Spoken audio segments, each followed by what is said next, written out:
Hello everyone. It is great honor to have this wonderful opportunity to share my research with you today. My topic today is precision medicine in dentistry with respect to genetics. The topic may be very new. So those of you that have never heard of this topic, precision medicine using genetic information to understand and possible anticipation a patient's medical and dental needs. You may wonder how prosthetics go along with the genetics since prosthesis doesn't have any DNA.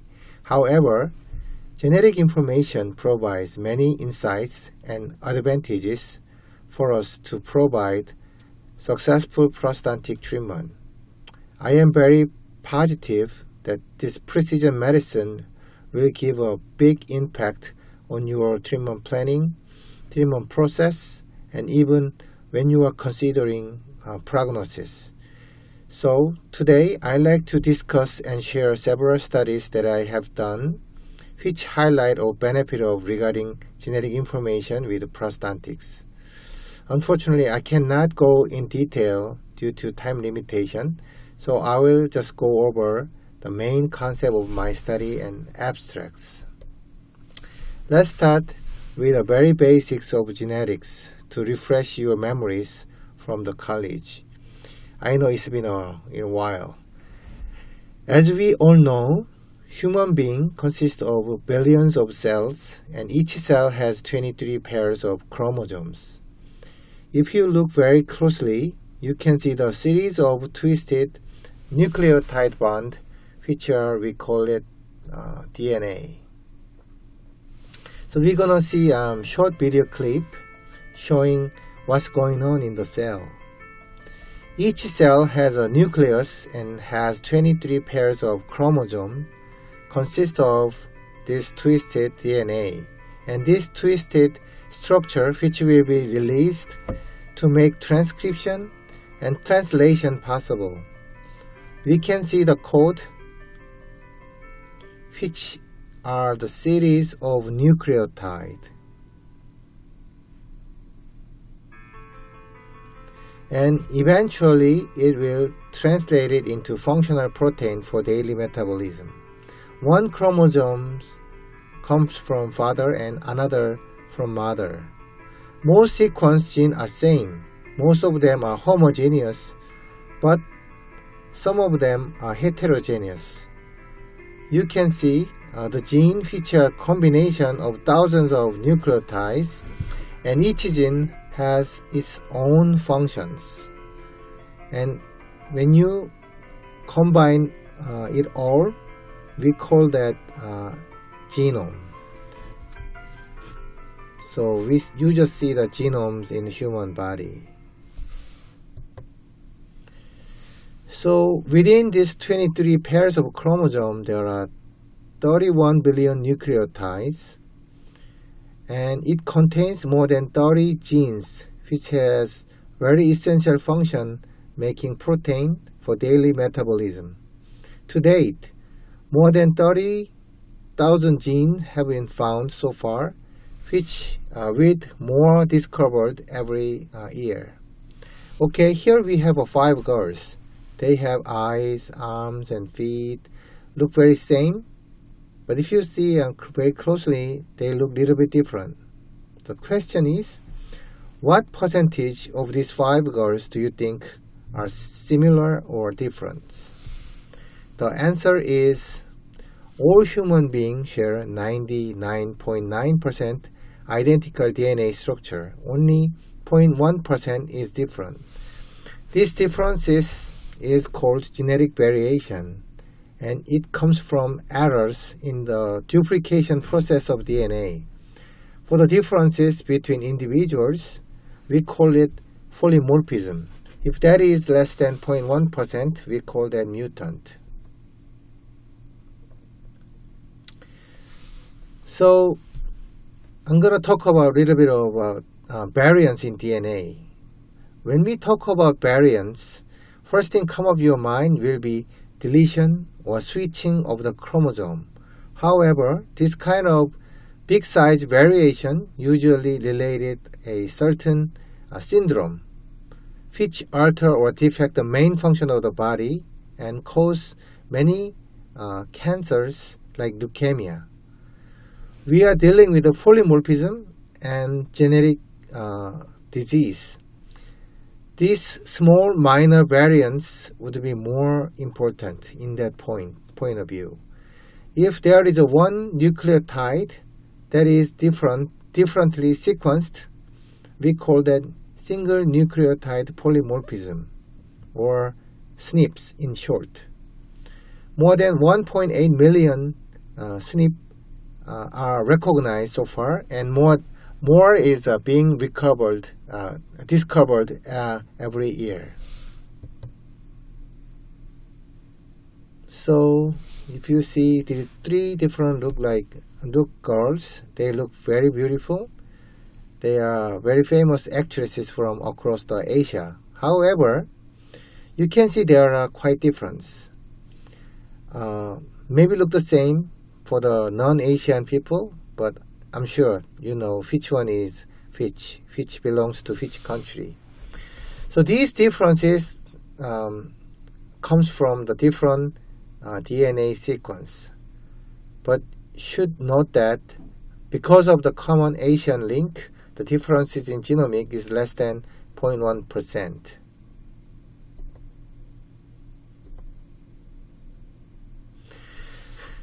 The question then is very clear.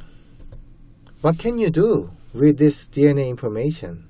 There are already companies involved with the businesses providing DNA-related information to individuals.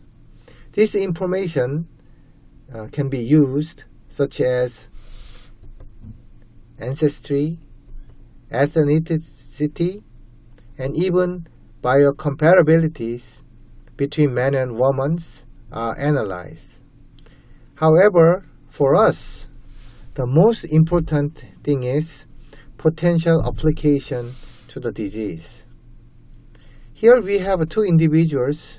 We cannot tell where they come from. However, from a very simple saliva sample, you can discover their ancestry in very detail. One is a European Jewish background and the other is Middle Eastern. So, genetic variation, does it really matter? Yes, it does. In this figure, individual 1 is more likely to catch a cold compared to individual 2. The key reason we suspect may be because of variation in genetic sequence. So you can see how important this type of information can be to the medicine and dentistry today. So, are you at the risk? Your risk, it shows. But don't worry, this is not you. However, this individual is clearly at relatively higher risk than average person for various disease. By using this data, you can prepare and provide very precise personalized care for this individual. This is what we call precision medicine. When we use genetic information to anticipate possible risk or certain disease, and you can also prepare accordingly. This is another example of precision medicine in pharmacology. People are not the same. However, we tend to prescribe same medication to everybody. Here we have two groups of people. Precision medicine is treating the patient according to his or her own genetic risk to specific disease. This is how we can prevent disease or complication in advance and provide more efficient treatment to the patients. Okay, this is part 2, my research and works. Okay, little more than 10 years ago, I happened to start my genetic study while I was doing research at UCLA as a visiting scholar. It was quite interesting time to me, and I found big potential in its insight. This is my first genetic study with Dr. Ichiro Nishimura at UCLA. We were looking for the possible association between mandible atrophy and SNPs of certain genes, which were found in Dr. Nishimura's lab. And this study was published in PLOS ONE in year 2011. Here you can observe the change of mandible after tooth extraction.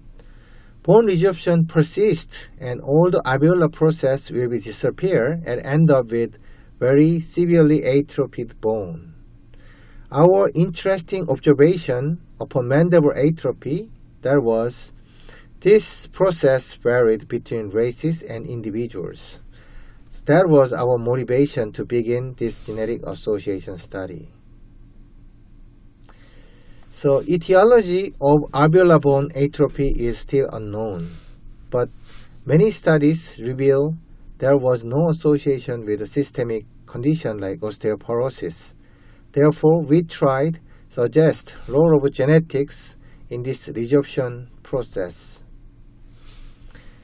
Very interesting finds was the osteoclastic activity was highly enhanced right under the mucosa after tooth extraction. So we can assume that the tension from the socket during the healing process might be causing the bone resorptions. This is a typical feature of edentulous residual ridge. Please take note that there is no redundant tissue on top of the ridge. We assume this is caused because there was tension on gingival tissue while bone is being resolved. So, what you see is elongated retipac indicating acanthosis. So, Dr. Nishimura at UCLA looked for caused this tension on gingival tissue and discovered a new gene which he suspect control tension of gingival tissue on the wound closure. So he named it wound-inducible transcript 3. So we then assumed that allele variants of these WIT3 genes may affect the wound healing process and eventual formation of residual ridge. So we may hypothesize the different degree of tension from the healing process cause different level of bone resorption after tooth extraction. Thus, we believe SNP of WIT3 genes can be reliable genetic markers for the mandible atrophy. Okay, this is very complicated. This is only for the serious scientists. Here's a basic information about WIT3 genes. So these are the results of our study of WIT3 genes. We found two SNPs was associated with a height of residual ridge.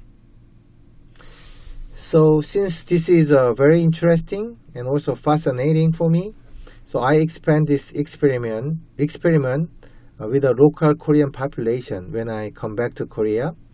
So this article was also published in PLOS ONE in year 2012. Okay, we can call precision medicine and personalized medicine pretty much same concept. So this is a most important slide of my presentation to understand what is a precision medicine or personalized medicine. This is the example how we can use genetic information to make precision medicine possible in dentistry. Okay, let's say here is our patient John, and we can see his relative risk to certain dental disease in the bottom of this table. These SNP are giving us a warning signal that John may be at higher risk to severe mandible atrophy. So this table shows possible prediction diagnosis by using results from the studies between genetic variation and dental disease.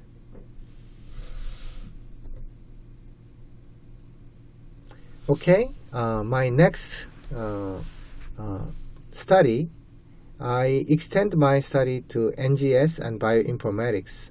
So I'm going to talk about my most recent studies, which was done in combination of NGS and bioinformatics. Whole exome sequencing is a very valuable methodological tool for genetic study. As you can see, the exome consists of only 1% of whole genome, but it is mostly translated into functional protein. That is why whole exome sequencing is frequently used as a highly efficient analyzing method. Recently, this next generation sequencing has been introduced, and which was enable whole exome sequencing possible for many researchers like me.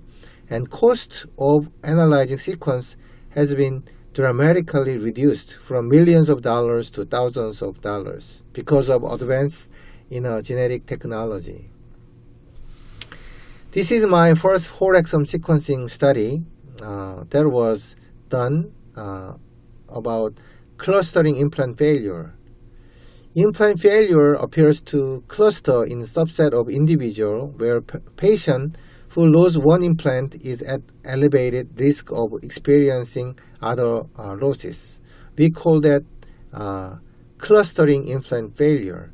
So we believe there is some kind of specific host characteristics like genetic factors playing an important role, so we study this study. And this result was published year 2013.